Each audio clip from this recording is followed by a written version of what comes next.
আমার গাড়িতে তেল নাই, বাড়ি যাওয়া যাবে না, অন্য জায়গায় পাওয়া যায় না, বাজারে দেখলাম পাওয়া যায় না, ওরা তো মাল লাগে গিয়ে এমনটা।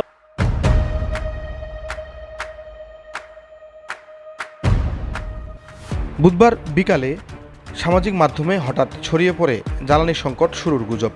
ঠাকুরগাঁয়ে চাহিদার চেয়ে অতিরিক্ত তেল কেনা শুরু করে গ্রাহকেরা। সন্ধ্যার পর গ্রামের হাটবাজারগুলোতে খুচরা জ্বালানির দোকানগুলো বন্ধ হয়ে গেলে ভিড় শুরু হয় ফিলিং স্টেশনগুলোতে। এরপরে নজরে আসে সেই চিরচেনা জ্বালানির জন্য মানুষের দীর্ঘ লাইন।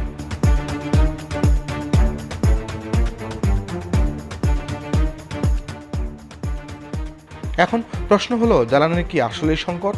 হঠাৎ করে দোকানটা বন্ধ করলে কেন? আমরা কি বলবো, আমরা তো একটা গাড়ি চালাই, কিন্তু হঠাৎ করে যখন তেল পাচ্ছি না, এই যে মনে করতে আমার মিটারও শেষ। খবর শুনে এনে আমি মনে করতে আসলাম যে কমপক্ষে কি শুনছেন খবরটা? এই শুনছি যে তেল দিচ্ছে না, পেট্রোলটা আর অকটেন চাই, পেট্রোল হোক বা অক্টেন হোক, দুইটাই তো পাচ্ছি না। ওখানে এক বাজারের মধ্যে দেখলাম যে অনেক ভিড়, মানুষগুলো সিরিয়াল ধরে আছে। তো আমরা চিন্তা করলাম যে হয়তো তেল পাওয়া যাচ্ছে না। ওখানে গেলাম, দেখি যে ওই দোকানটা বন্ধ করে দিল। পরে ওটা দেখে আরেকটা বাজারে আসলাম, মরলহাট বাজারে, দেখি যে কোনো দোকানেই তেল নেই। সবাই বলতেছে আমাদের কাছে তেল নেই। আসলে তেলটা মনে হয় ছিল না, কি ভিতরে নিয়ে নিছে, ঠিক বোঝা যাচ্ছে না। যার কারণে আমরা এখানে পাম্পে আসলাম। পাম্পে আসলেও দেখি যে পাম্প বন্ধ।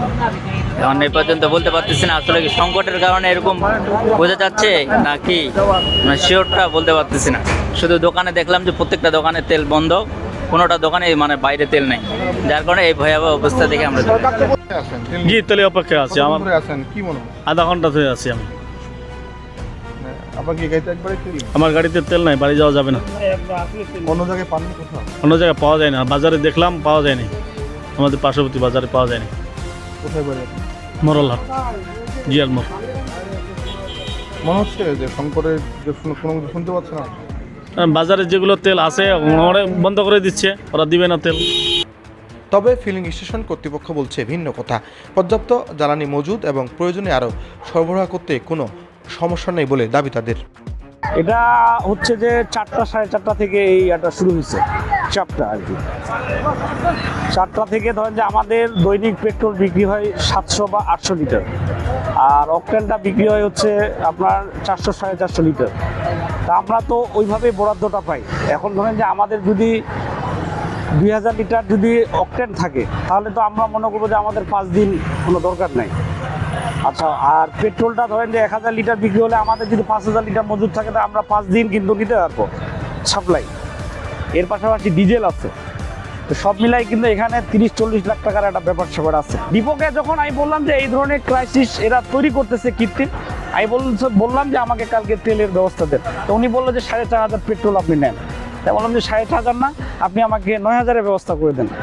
তার মানে কালকে উনি আমাকে রংপুর থেকে, আমরা তো মূলত পার্বতীপুর থেকে তেলটা সরবরাহ করে থাকি, আর রংপুর থেকে যখন নিতে যাবো তখন তো সরবরাহের খরচ কিন্তু বেড়ে যায়। তাই বলছি যে আপনি আমাদের 9000 লিটার বরাদ্দ দেন। তো কালকে উনি আমাদেরকে 9000 লিটার পেট্রোলের বরাদ্দ দিয়েছে, আর 9000 লিটার হচ্ছে আপনার ডিজেলের বরাদ্দ দিয়েছে। হ্যাঁ, তো আজকে যে তেলটা ছিল, এই অসংখ্য লোক হওয়ার কারণে কিন্তু আজকে তেলটা আমাদের মধ্যে আজকে কিন্তু বিক্রি হয়ে যাবে। আর বাকি কালকে যে 9000 লিটার আসবে, কালকে কিন্তু দেখবেন যে যদি এই ধরনের লোক থাকে, তাহলে অবশ্যই এখানে বিশৃঙ্খলা হওয়ার সম্ভাবনা রয়েছে। আইনশৃঙ্খলা বাহিনীকে জানান? হ্যাঁ জি, এখন আমরা আইনশৃঙ্খলা বাহিনীর সাথে কথা বলবো এই বিষয়ে। গ্রাহকদের এমন পরিস্থিতি আর ফিলিং স্টেশন কর্তৃপক্ষের দাবি, কোনটা আসলে সত্য? আদৌ কি আবারও তেল সংকটে পড়তে যাচ্ছে ঠাকুরগাঁয়ের মানুষ? এমন প্রশ্নের উত্তর দেবে কে? আল মামুন জীবন, উত্তরবঙ্গ সংবাদ, ঠাকুরগাঁও।